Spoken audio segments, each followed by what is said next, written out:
Bapak Ibu, kita mendengar pengawal pribadi Raja Salman meninggal karena ditembak. Itu oleh temannya katanya cekcok. Itu kamuflase menurut saya. Berita yang terbaru dan terakhir yang saya dapatkan, itu meninggal karena menghalangi Raja Salman dari upaya pembunuhan. Kenapa diberitakan seperti tadi? Untuk menutupi kebenaran hadis ini. Kalau Raja Salman adalah raja terakhir dari Raja Arab yang apabila meninggal, akan ada 3 putra mahkota yang berselisih. Itu kata Rasulullah SAW. Yaktatilu salasatun inda kanzikum. Akan ada 3 orang laki-laki berperang di sekitar kanzun kalian, Ka'bah kalian. Artinya Ka'bah nanti akan berdarah-darah. Masjidil Haram akan berdarah-darah. Kulum ibnu khalifatin, 3-tiganya putra mahkota, anak raja. Sama la yasiru ila wahidin minhum, tapi tidak satu pun dari mereka yang berhasil menjadi raja. Kenapa? Karena yang jadi raja adalah Imam Mahdi. Imam Mahdi, kata Rasulullah, diutus di usia 40 tahun. Ada satu hadis yang mungkin Bapak Ibu pernah mendengar, mudah-mudahan mendengar. Bukan hadis ini kejadian nyata. Kejadian nyata dari Ustaz Zulkifli Muhammad Ali. Boleh saya perdengarkan? Ustaz Zulkifli Muhammad Ali, guru kita semua, ya, semoga Allah menjaga beliau. Allahu yahfazuh. Beliau pernah menyampaikan kepada kita apa yang beliau alami. 2015 Ustaz Zulkifli Muhammad Ali menyampaikan kepada kita kalau beliau mendapatkan WA dari seseorang di Madinah. WA ini berisi pernyataan, Ustaz, saya Fulan bin Fulan, saya tinggal di Madinah sudah 20 tahun. Saya belajar ilmu hadis di Madinah. Kemudian saya berteman dengan seseorang yang ciri-cirinya persis seperti disebutkan Ustaz tentang Imam Mahdi. Baik ciri-ciri fisik ataupun ciri-ciri akhlaknya. Semuanya Ustaz ada pada orang ini. Mulai dari alisnya yang indah, lurus, mulai dari warna kulitnya yang hitam, orang Arab, mulai dari tubuhnya tubuh orang Israel, mulai dari hidungnya yang mancung, aknal anfu, mulai dari bariqas sanaya, mulai dari giginya depannya yang jarang, sampai ada tahi lalat di pipi kanan, sampai ada tanda kenabian di punduknya, dan kedua pahanya kecil, sampai detail seperti itu. Aku melihatnya Ustaz, 20 tahun aku berteman dengannya, bersahabat dengannya, dan dia keturunan Rasulullah SAW. Ulama-ulama di Madinah melindungi orang ini.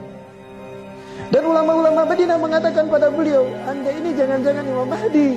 Kami ridho kalau Anda memimpin kami sebagai Imam Mahdi. Tapi beliau tawadu mengatakan, Ustaz, lastu mahdiyan ana ihda minal ansar. Persis seperti apa yang Rasulullah sabdakan. Aku bukan Imam Mahdi. Aku satu dari orang-orang Ansor. Itu nanti ketika dia menolak untuk dibayar. Itu tahun 2015, usianya 35 tahun. 2015, usianya 35 tahun. Sekarang 2019, berarti usianya berapa? 39 tahun. Imam Mahdi dibaiat di usia 40 tahun. Tahun depan usianya berapa? 40 tahun. Apakah betul berarti beliau hari ini beliau berada di Suriah berjihad bersama kaum muslimin? Orang Indonesia ini diajak oleh beliau untuk ke Suriah, tapi beliau menolak. Aku ingin kembali ke Indonesia karena ladang jihadku Indonesia. Artinya beliau melihat Indonesia akan seperti Suriah, maka beliau memilih pindah ke Indonesia. Apakah Indonesia memang akan berdarah-darah, Bapak Ibu? Boleh saya memperlihatkan sesuatu? Baik, Bapak Ibu, saya perlihatkan sesuatu yang mudah-mudahan ini menjadi cambuk bagi kita untuk kita bersungguh-sungguh untuk kembali bertobat kepada Allah SWT. Amin. Baik Bapak Ibu, ini seorang mahasiswa mengajukan pertanyaan kepada saya dengan mengirimkan ini. Bapak Ibu, kita lihat ini.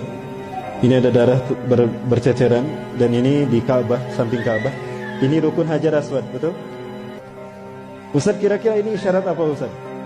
Rasulullah SAW tadi menyebutkan ciri Imam Mahdi diutus apabila terjadi pertikaian sehingga darah tercecer di mata tempat kita tawaf di sekeliling Ka'bah. Setahu kita, Ka'bah ini berbentuk bujur sangkar, betul? Ini disebut rukun Hajar Aswad karena di sini terdapat Hajar Aswad. Rukun itu artinya tiang atau sudut. Disebut rukun Hajar Aswad karena ada Hajar Aswad di sini. Ini disebut rukun Yamani. Disebut rukun Yamani karena sudutnya mengarah ke Yaman. Yang ini disebut rukun Syami karena mengarah ke Syam, ke Palestina, ke Suriah. Yang ini rukun Iraqi karena mengarah ke Irak. Bapak Ibu, coba kita lihat negara-negara yang ditunjukkan oleh sudut ini. Yaman, Syam, Palestina, Suriah, dan Irak. Bagaimana kondisi negara mereka hari ini? Sudah berdarah-darah belum? Sudah berdarah-darah? Yakin? Sudah berdarah-darah? Sepakat?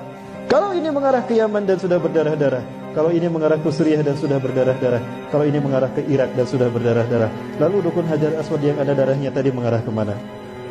Mengarah kemana Bapak Ibu? Boleh kita lihat sama-sama ya? Ke Wamena? Kayaknya memang sudah berdarah-darah. Jadi kemana kan? Indonesia. Indonesia. Bapak Ibu tidak terbayang negara kita akan menjadi tempat terjadinya perang dunia ketiga.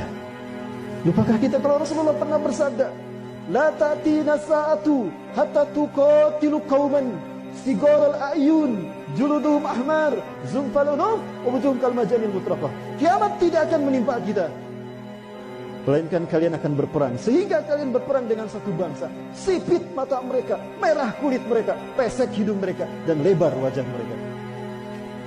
Bangsa mana Bapak Ibu? Bangsa mana?